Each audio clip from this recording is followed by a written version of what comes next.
वीर्य जल्दी क्यों निकल जाता है? योनि में डालने से पहले ही निकल जाता है, या योनि में डालने वाले हो तब निकल जाता है, या सोचते ही निकल जाता है? इसकी वजह से आपकी पार्टनर्स को आप संतुष्ट नहीं कर पा रहे हो, या आपको संतुष्टि नहीं करने का डर लगा हुआ है।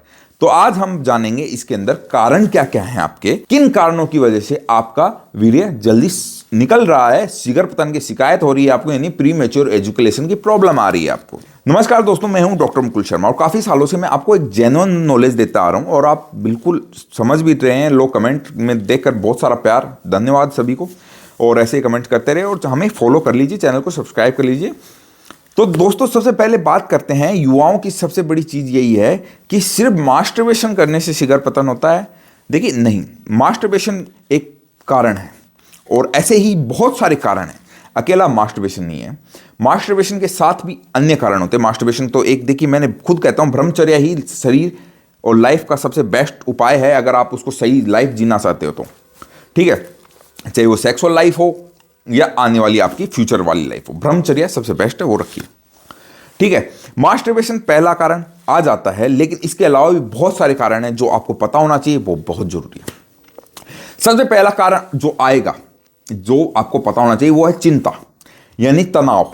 यानी कि अगर आप ज्यादा सोचते हो, आप ज्यादा विचारते हो, ठीक है, या बहुत क्रोधित रहते हो, या डिप्रेशन में रहते हो, मतलब कि कोई भी अपने, चाहे फैमिली को लेकर डिप्रेशन में हो, काम धंधे को लेकर डिप्रेशन में हो, ठीक है, इस सिचुएशन में हो सकता है आपका खड़ा भी ना हो, ठीक है, या आप अपनी वाइफ से लेकर चिंता में हो कि वो आपको धोखा दे रही है, या दूसरा एक और वजह बता देता हूं, मेडिसिन रूप में वजह बताता हूं मैं आपको, एक मेन आज के समय बहुत बड़ी शीघ्र पतन का कारण बनते जा रही है।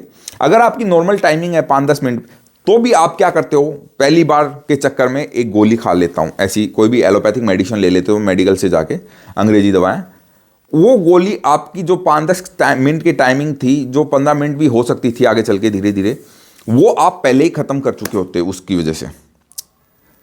क्यों? क्योंकि देखिए, जो आपकी नसें हैं और जो आपकी ग्लैंड्स हैं और जो हार्मोन्स हैं, वो सारा इनबैलेंस हो जाता है उस गोली से, और वो एक बार आप खाओगे फिर वो आपको दोबारा खानी पड़ेगी, क्योंकि जो पहली बार उसका मजा आपको आया वो दोबारा नहीं आने वाला नेचुरल तरीके से। तो दोबारा खाओगे, फिर तिबारा खाओगे, फिर वो शीघ्र पतन क्या, आपका खड़ा होना ही बंद हो जाएगा। तीसरा मेन कारण शीघ्र पतन का, अनुभव की कमी।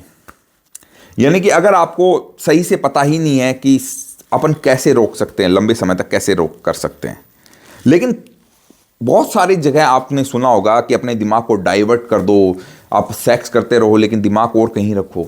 मैं एक बात आपसे पूछना चाहता हूं, इससे आप कुछ मिनट और एक्स्ट्रा टिक सकते हैं, बिल्कुल टिक सकते हैं, लेकिन क्या सच में वो सही है? क्या सच में उससे आप अपनी सेक्स का असली मजा ले पा रहे हैं, या सिर्फ अगली को मजा देना है आपको? तो इसलिए अगली का मजा देने के चक्कर में खुद भी तो मजा लो। तो इसलिए सेक्स को एंजॉय करो, उसमें लीन हो जाओ। अगर कोई प्रॉब्लम है तो आप मुझे दिए गए नंबर पे व्हाट्सएप कर सकते हो, उसको सही तरीके से ठीक किया जा सकता है, लेकिन अंग्रेजी दवाएं खाकर अपने आप को बर्बाद ना करो और ज्यादा डिप्रेशन में ना हो। तीसरा मुख्य कारण है आपकी आत्मिक सम्मान, मतलब कि आप अपनी जो अंदर का सम्मान होता है, अपने मर्दाना जो ईगो होता है, कहने का अर्थ ये है, उसकी वजह से आप ऐसे कुछ ना कुछ एक्शन ले लेते हो सेक्स के में समय, जिसकी वजह से आपको आगे चलकर भुगतना पड़ता है शीघ्र पतन या इरेक्टाइल डिसफंक्शन के कारण। ये हाँ, दोनों ही कारण मैं बता रहा हूं, लिंग का ढीलापन का भी और शीघ्र पतन का, दोनों एक साथ चल रहे हैं। शारीरिक कारण क्या होंगे, शरीर में क्या प्रॉब्लम आएगी, ये भी आपको पता होना चाहिए। हमने जो किया कर लिया, ठीक है, अब शरीर में भी तो क्या क्या प्रॉब्लम आई है, क्यों आई है, वो सारी चीज भी तो पता होनी चाहिए।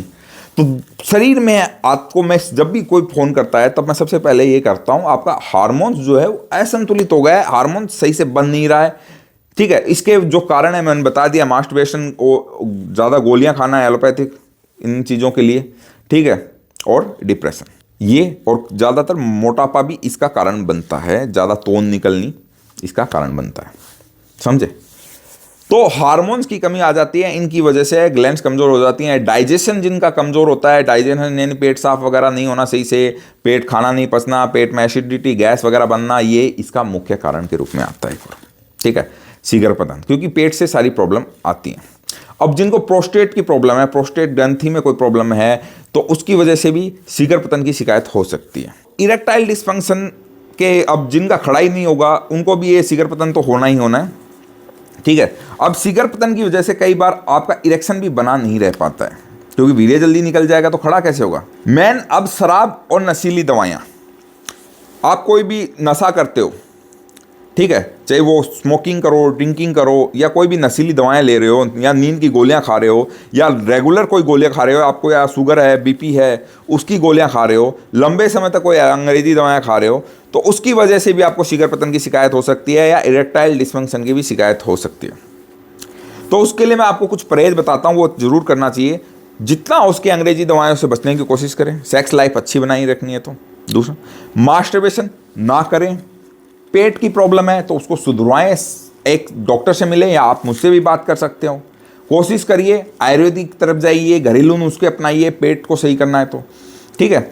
लेकिन एलोपैथिक की तरफ ना जाइए, अंग्रेजी दवा ना खाइए, क्योंकि ये चीज़ें इमरजेंसी कंडीशन के लिए होती हैं।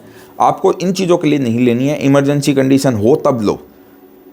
समझ रहे हो आप इस चीज़ को, ठीक है। अब इसमें और देखो, ज़्यादा तीखी मसाले नहीं खाने हैं आपको, खट्टी चीज़ें नहीं खानी, इमली अचार नहीं खाना, कोई नशा नहीं करना है, और थोड़ा बहुत एक्सरसाइज करना है। अगर आप ये चीज़ें करें तो हो सकता है आपकी टाइमिंग फिर से थोड़ी थोड़ी वापस बढ़नी स्टार्ट हो जाए लंबे समय में। और आपको जल्दी टाइमिंग बढ़ानी है तो वो तो 1 महीने में तो आपका कोई भी टाइमिंग नहीं बढ़ा सकता इस दुनिया में। अगर कोई कह रहा है तो वो आपको बेवकूफ़ बना रहा है। अगर आयुर्वेद में भी आप आते हैं तो कम से कम भी 3, 4, 5 महीने का एक वक्त लगता है। आपकी एज कंडीशन के अनुसार एक टाइम बताया जाता है कि इतना कम से कम लगना ही लगना है आपकी टाइमिंग बढ़ने में। महीने में भर में आयुर्वेदिक दवाइयाँ ज़्यादा से ज़्यादा 30-40 सेकंड आपका टाइमिंग बढ़ा सकती हैं, इससे ज़्यादा नहीं। हाँ, इरेक्शन में आपको फ़ायदा ज़्यादा दिखा सकती हैं। हाँ, वही है, आयुर्वेद तो एक ऐसी चीज़ है जितना इसमें घी डालोगे उतना बढ़िया बनता है दवाइयाँ, सच्चाई यही है, ठीक है। लेकिन हमें ज़्यादा घी भी नहीं डालना है और अच्छी दवाई खानी है। ज़्यादा घी डालने के चक्कर में भी लोग अंग्रेजी दवाएं खा के बर्बाद हो जाते हैं। तो इस चीज़ को समझिए। कोई भी प्रॉब्लम हो आप मुझे कॉल कर सकते हैं।